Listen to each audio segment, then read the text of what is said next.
నన్ను క్షమించక్క. అయ్యయ్యో! అమ్మాయి అమ్మాయి అమ్మాయి అమ్మాయి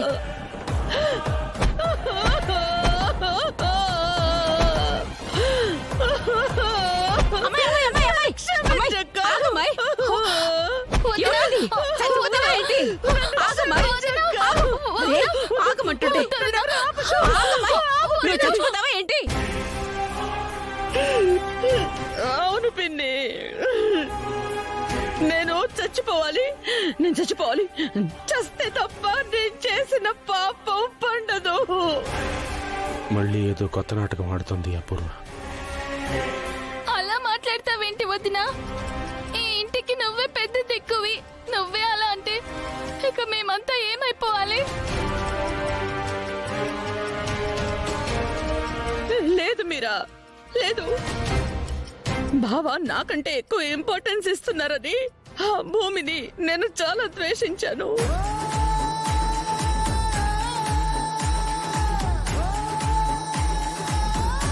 నాకేం తెలుసు మీరా?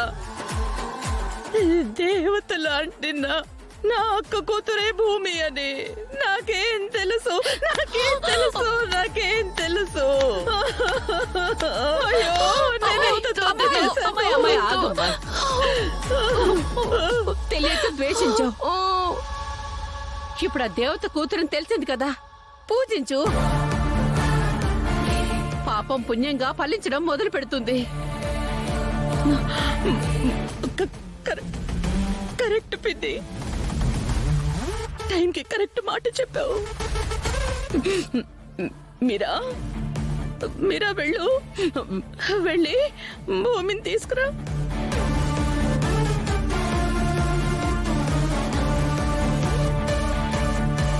నా కన్నీళ్లతో తన కాళ్ళు కడిగి నేను నెత్తిన చల్లుకుంటాను.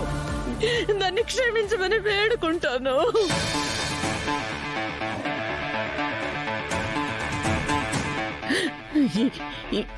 ఈ ఇంటికి మహారాణి చేసి దాన్ని నెత్తి మీద పెట్టుకుని చూసుకుంటాను. బావ కోమాలోంచి బయటికి రాగానే ఈ భూమి ఈ దేవత కూతురని తెలిసి ఎంత ఎంత ఆనందపడిపోతాడో కదూ.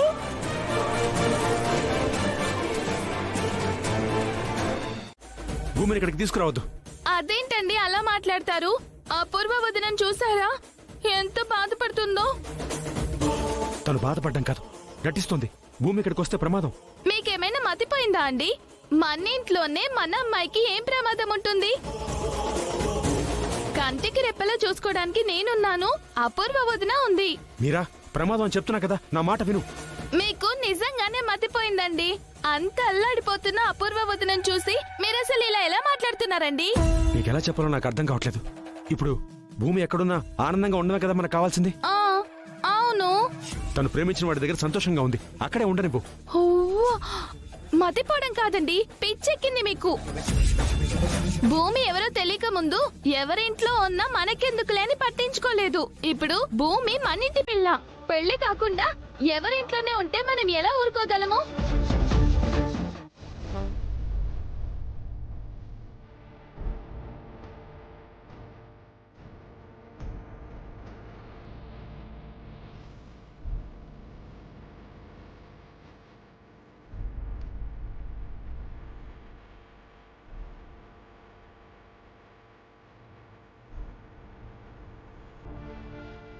చూసావా నాన్న, నా పరిస్థితి ఎలా ఉందో?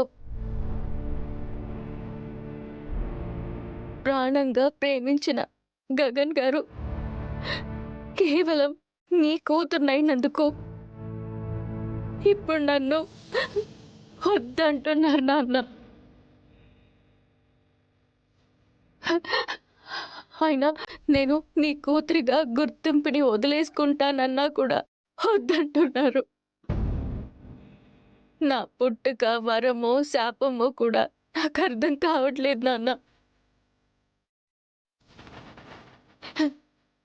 ఈ జన్మకు కారణం నువ్వే కాదనను, కానీ నువ్వు నా తండ్రి కాకుండా ఉంటే బావును అని ఇప్పుడు అనిపిస్తుంది నాన్న.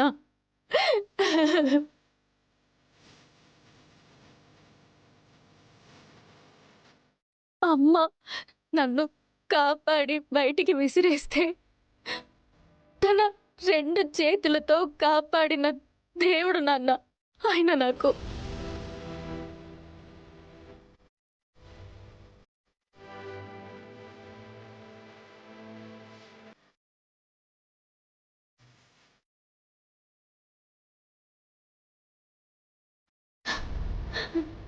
నువ్వు నా దృష్టిలో దేవుడివే. ఇద్దరు దేవుళ్ళలో ఎవరు కావాలో తెలియకే నాన్న నేను ఇంతకాలం ఇంత నలిగిపోయింది.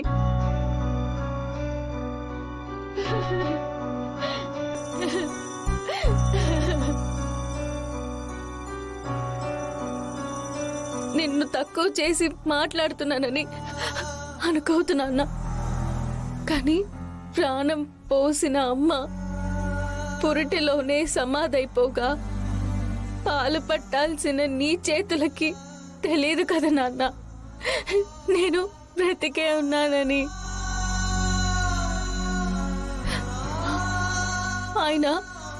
ఆయన నాకు పాలు పట్టి ఈ ప్రాణం నిలబెట్టారు నాన్న.